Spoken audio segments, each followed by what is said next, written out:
बताता हूं, हम मुकाबला करते हैं दुनिया का। मैंने ये सिर्फ इंडिया का एक रिकॉर्ड निकाला है। आप इंडिया के साथ आपकी इकोनॉमी का मुकाबला होता था ना, अब इंडिया को छोड़ दें। इंडिया के इंडिविजुअल्स या इनफरादी तौर पे उनके बंदों के साथ अपने मुल्क की इकोनॉमी का आप मुकाबला कर लें। इंडिया में एक आदमी है गौतम अदानी, इसकी जो नेट वर्थ है ना, जो पैसा इसके पास है, पाकिस्तान के कौमी खजाने के अंदर जो पैसा पड़ा हुआ है ना, वो 5.6 अरब डॉलर लगा लें आप, बहुत ज़्यादा मैं बढ़ा के बता रहा हूं आपको। 5.6 अरब डॉलर पाकिस्तान के कौमी खजाने में पड़ा हुआ है ज़र मुबादला के ज़खायर में, और 150 अरब डॉलर का ये अकेला बंदा मालिक है। कहां मुकाबला करेंगे हम बात करते हैं मुकाबला करने की, हम बात करते हैं ये कर देंगे, वो कर देंगे, ऐसे कर देंगे, आंख निकाल देंगे। कैसे निकाल देंगे भाई? वो गौतम अदानी को आप देखें, वो अकेला इंडियन 150 अरब डॉलर का मालिक है। मुकेश अंबानी 88 अरब डॉलर का मालिक है, और ये साइरस पूनावाला चौथे नंबर पे 21.5 अरब अमरीकी डॉलर के मालिक हैं। शिव नदर ये जनाब 21.4 अरब अमरीकी डॉलर के मालिक हैं। जिंदल साहब हैं जी 16.4 अरब डॉलर के मालिक हैं। दिलीप साहब हैं, ये 15.5 अरब डॉलर के मालिक हैं। और इसके बाद हिंदुजा ब्रदर्स ये 15.5 अरब डॉलर के मालिक हैं। कुमार बिरला 15 अरब डॉलर के मालिक हैं। और 10वें नंबर पे बजाज फैमिली ये 14.6 अरब डॉलर के मालिक हैं। ये इंडिया है। उनके इंडिविजुअल्स के पास जितना पैसा है, हमारे स्टेट बैंक के पास उतना पैसा नहीं है। मैं अभी टॉप 10 की बात कर रहा हूं, उनका 10वें 15वें नंबर का बंदा भी जो है ना, वो पाकिस्तान के स्टेट बैंक से ज्यादा अमीर है। और हम 1-2 अरब डॉलर दुनिया से जाकर मांग रहे हैं। कभी सोचा है पाकिस्तान 70 सालों में इतना पीछे क्यों रह गया? हमारे तजुर्बे ही खत्म नहीं हुए जनाब इस मुल्क के साथ। ये तजर्बा कर लो, वो तजर्बा कर लो, इसकी शक्ल पसंद नहीं, इसको हटाओ, उसको लेकर आ जाओ, उसकी हुकूमत गिरा दो। 2 दफा बेनजीर की हुकूमत गिराई, 2 दफा नवाज शरीफ की हुकूमत गिराई, और दोनों को एक दूसरे के खिलाफ इस्तेमाल किया। 4 दफा इस मुल्क में फौज ने मार्शल लॉ लगा दिया, और कभी जमहूरियत भारत का होगा। अगर भारत ने कुछ अच्छे स्टेप्स लिए, जिस तरीके से ले रहे हैं, मेरे ख्याल में काफी स्टेप्स वो ले रहे हैं। Quality of education is good there, और डिक्टेटर लाइक डेमोक्रेसी। अगर जिस तरीके से देखें ना, अगर कोलिशन गवर्नमेंट वहां बन जाएगी, वहां भी लेजिस्लेशन कुछ नहीं होगी। उन्होंने एक वन पार्टी रूल टाइप बना रखा है, वहां पे opposition does not exist rule है। भारत भी इसीलिए तरक्की करेगा क्योंकि मोदी साहब ने भी ऑलमोस्ट वन पार्टी रूल बना दिया है। Congress does not exist. और जो टीवी स्टेशन भी बोलता है, वो अंबानी साहब को इशारा करते हैं खरीद लो इसको, तो वो एनडीटीवी बेचारा जो बोलने वाला वो रिजाइन करके चला जाता है, वो एनडीटीवी खरीद। ये भारत के लिए अच्छा है, तरक्की रूल है। इंडिया में डेमोक्रेटिक वन पार्टी रूल है, चाइना में वैसे अथॉरिटेरियन वन पार्टी रूल है। तार साहब, पाकिस्तान में तो मल्टी पार्टी रूल है। यहाँ पे क्या देख रहे हैं? पाकिस्तान में भी या समझ रहे हैं कि वो एस्टैब्लिशमेंट की एक ही पार्टी है?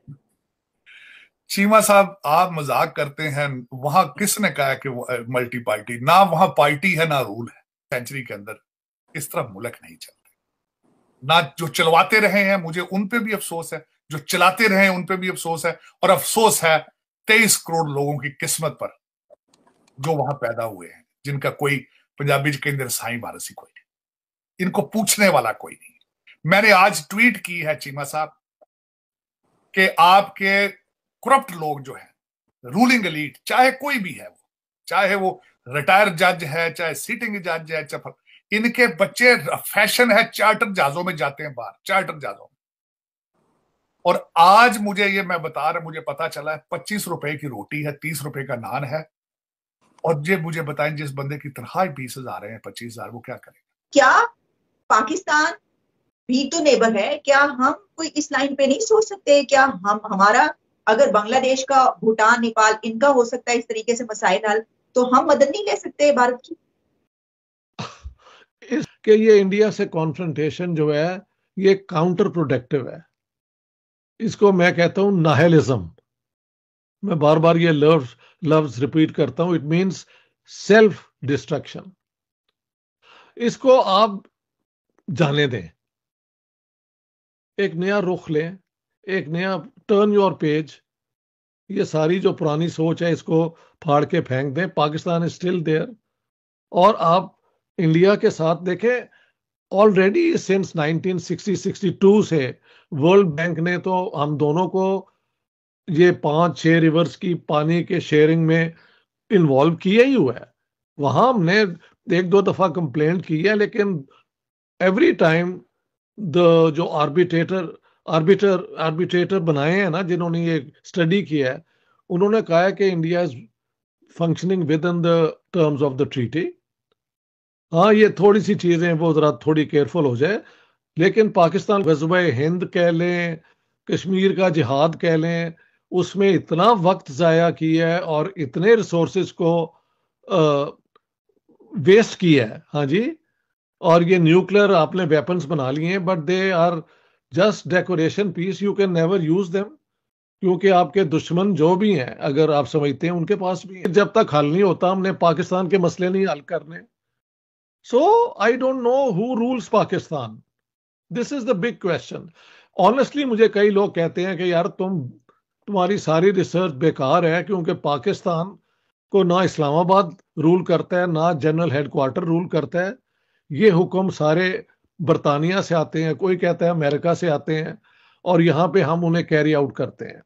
These are grand conspiracy theories. I have no way of accepting them. But अगर आपको लग रहा है कि पाकिस्तान में कोई है ही नहीं, जिसे हम कहते तो रूलिंग क्लास है, लेकिन बट दे डोंट रूल, तो देन ये क्या हो रहा है पाकिस्तान में? I actually have no way of giving you a better explanation except कि दुनिया की इनकॉम्पिटेंट तरीन पावर एलिट्स, रूलिंग क्लासेस जो है ना दुनिया में, जिन्होंने अपनी नेशन का सत्यानाश किया है, उनमें से पाकिस्तान की भी है। इंडिया के साथ क्यों नहीं हो सकता? ये हमारे वही दरिया, और आने वाले वक्त में तो विदाउट कोऑपरेशन ये रेगिस्तान हो जाएगा। इनको समझ क्यों नहीं आती? ये कश्मीर का इशू लेके तो वहां पे जाके ड्रामा कर देते हैं, और इंडियन जो हैं वो हमें दिखा देते हैं कि ये आपकी ह्यूमन राइट्स वायलेशन है। इंडिया भी पैसा नहीं देता जब तक आईएमएफ आपके साथ ना खड़ा हो। आपको यूएई भी नहीं देना चाहता पैसे जब तक आईएमएफ आप प्रोग्राम में आप पार्टिसिपेट ना करें। और प्रोग्राम जो है 22वां है, कौन सा पहला प्रोग्राम?